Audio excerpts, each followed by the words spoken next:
Hello everyone, today I am going to discuss recent climate reports, recent update समझ लें जो कि climate change के ऊपर है।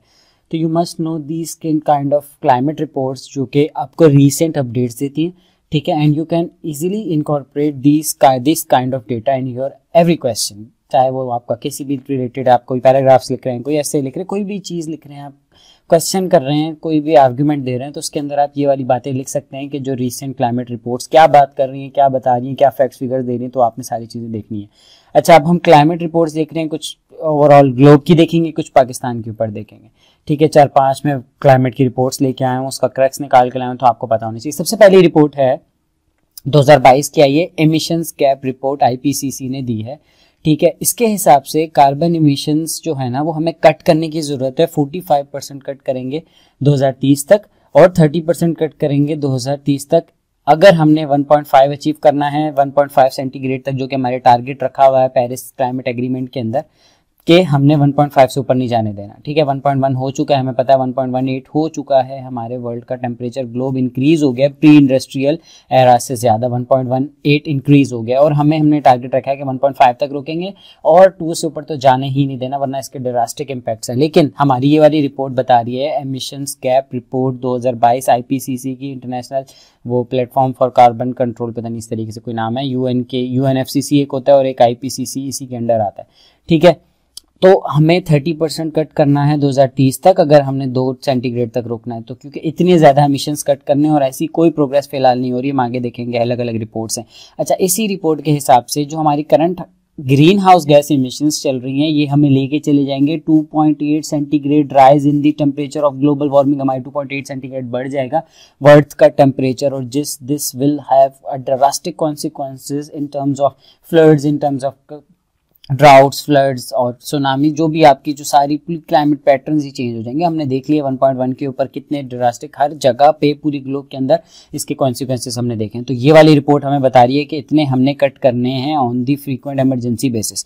अच्छा, आगे ये बता रही है कि रिकमेंड करती है ये वाली रिपोर्ट, इमिशंस गैप रिपोर्ट, कि भाई सिस्टम वाइड ट्रांसफॉर्मेशनल चेंजेस करने की ज़रूरत है, जो कि हम नहीं कर पा रहे। World is failed to incorporate this kind of changes, this kind of incorporation of the technology, इनका कार्बन गैस, वो जो इमिशंस कार्बन कैप्चर का है, रिन्यूएबल एनर्जीज हैं, और जितनी टेक्नोलॉजी हमें ज़रूरत है कि हम उसको इनकॉर्पोरेट करें, ठीक है। एक तो ये आप रिपोर्ट याद रख लें, ठीक है। इसको अपने रेफरेंस के तौर पर आराम से यूज़ कर सकते हैं कि हम ये बता सकते हैं कि world isn't going to control, is incapable of controlling climate change या impact of climate change unless और अनटिल, अगर इतना आप कट ना करें। ये हमारी रिपोर्ट कहती है रीसेंट 2022 की।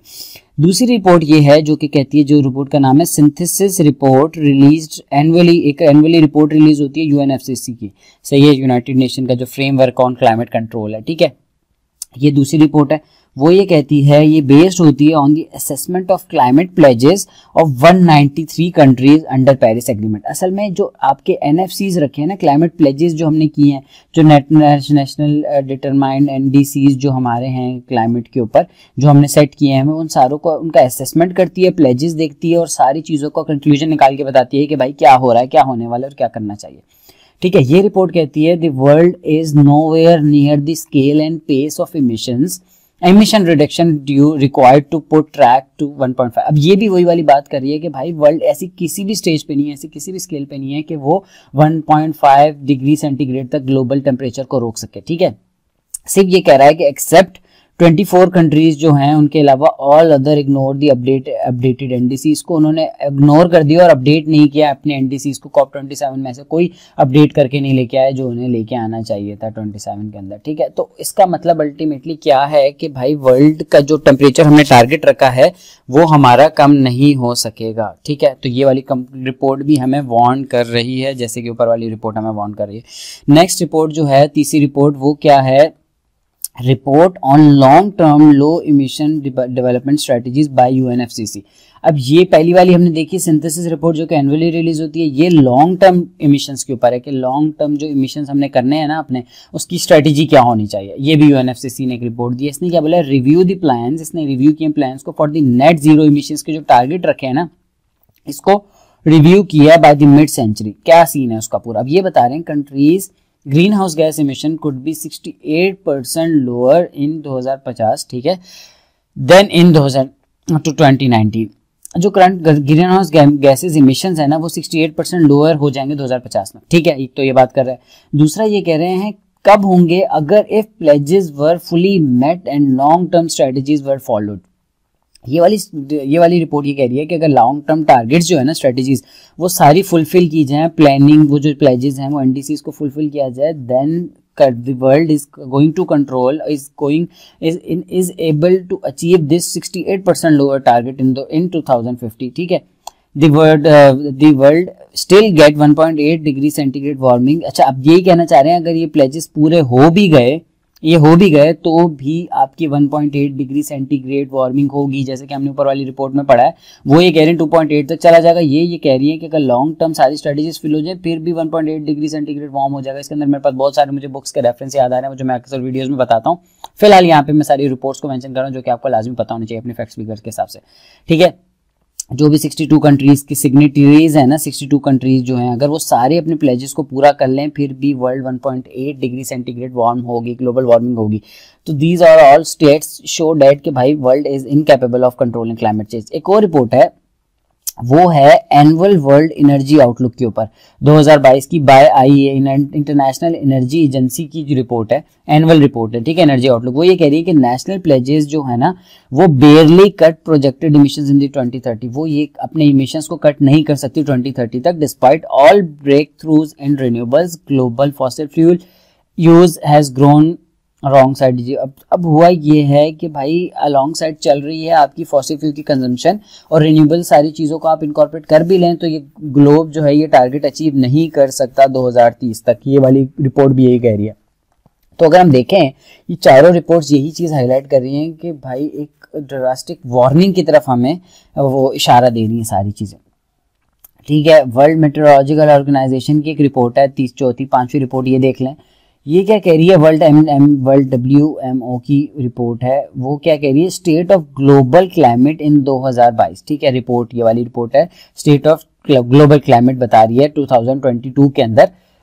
वो ये कह रही है कि past 8 years are on track to be the warmest on record. Past के 8 साल जो हैं सबसे वार्मेस्ट है रिकॉर्ड के अंदर, क्योंकि किस हिसाब से, ग्रीन हाउस गैस की फ्यूलिंग के हिसाब से। ठीक है, क्योंकि बहुत ज्यादा हो गई। Global average temperature in 2022 is estimated 1.15 centigrade above 1850 से लेकर 1900 तक का जो टेम्परेचर, वहां से अगर हिसाब लगा रहे तो मैंने जैसे बताया ना 1.15, तो टेम्परेचर 22 के अंदर बढ़ चुका है इतना।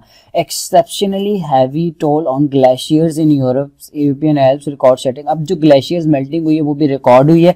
55% of ocean surface experience at least 1 marine heat wave in 2022।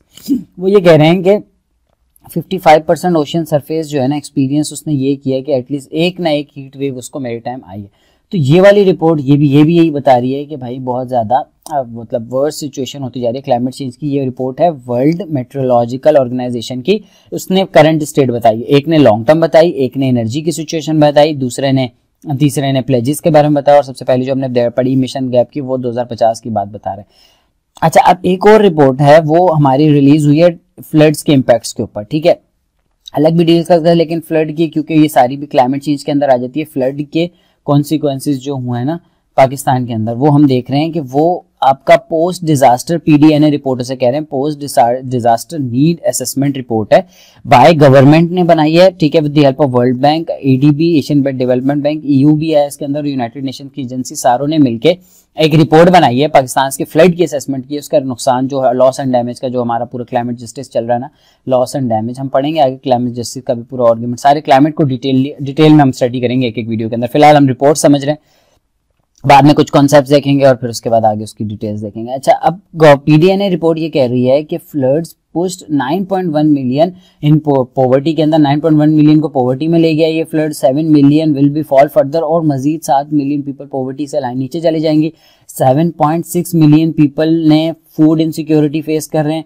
17 million people and women and children will be at greater risk of preventable diseases का शिकार होंगे, और 4.3 million will face job loss and disruptions face करेंगे 4.3 million people. ये बहुत ज्यादा loss है। और लास्ट में जो इंपॉर्टेंट है वो लॉस एंड डैमेज में जो असेसमेंट की गई है ना लॉस एंड डैमेज की, वो $30.2 बिलियन है। मतलब ये बहुत इट्स एन ह्यूज अमाउंट। ये पूरा असेसमेंट की है। तो आपको ये सारे फैक्ट्स एंड फिगर्स याद रखने हैं पाकिस्तान के फ्लड्स असेसमेंट के ऊपर, कहीं भी आप कोट कर सकते हैं। ये सारा मिलके गवर्नमेंट ने पोस्ट डिजास्टर्स की जो हमारी डिजास्टर NDMA PDMA सारी चीज़ें वर्ल्ड बैंक के साथ मिलकर हमने ये चीज़ें बनाई हैं, ठीक है, ये वाली रिपोर्ट। तो हमने आज 6 रिपोर्ट्स देखी हैं जो कि ग्लोबल, उसके ऊपर एक और रिपोर्ट भी है 7वीं रिपोर्ट, वो क्या है, countries climate development report by world bank, ठीक है, countries climate report development report है, जिसके अंदर कह रहा है projected that climate disasters, environmental degradation and air pollution will result in 7 to 9% fall in Pakistan GDP। ये स्पेशली पाकिस्तान के ऊपर है। पहली हमने रिपोर्ट देखी पाकिस्तान की फ्लड्स वाली, और दूसरी पाकिस्तान पे हम स्पेशली एक वीडियो वो रिपोर्ट देख रहे हैं वर्ल्ड बैंक की तरफ से, वो ये कह रही है कि 7 to 9% फॉल होगी पाकिस्तान की GDP, ठीक है, क्लाइमेट डिजास्टर्स के साथ। फिर कह रहे हैं Pakistan will need $348 billion to stop climate induced disasters. Sir मतलब मच ह्यूज अमाउंट, भाई इतनी ज्यादा अमाउंट चाहिए होगी पाकिस्तान को, किसके कितने साल के अंदर, बिटवीन 23 से 2030 के अंदर पाकिस्तान को चाहिए होंगे $152 billion फॉर अडेप्शन, और $196 billion चाहिए होंगे डीकार्बनाइजेशन के लिए। तो मतलब ये पूरा असेसमेंट किया वर्ल्ड बैंक ने, ये भी एक रिपोर्ट है वर्ल्ड बैंक की। तो हमने आज जो रिपोर्ट डिस्कस की है वो 7 रिपोर्ट्स डिस्कस की हैं, जिसमें हमने डिटेल में क्लाइमेट चेंज को करंट डायनामिक्स में सारी 22 की रिपोर्ट्स हैं, कुछ UNFCCC की हैं, कुछ IPCC की देखी हमने, और IAEA के देखी, वर्ल्ड मेट्रोलॉजिकल डिपार्टमेंट की देखी, ऑर्गेनाइजेशन की, PDA ने पाकिस्तान के ऊपर देखी, और एक वर्ल्ड बैंक की और रिपोर्ट देखी। तो that's all for today, thank you so much.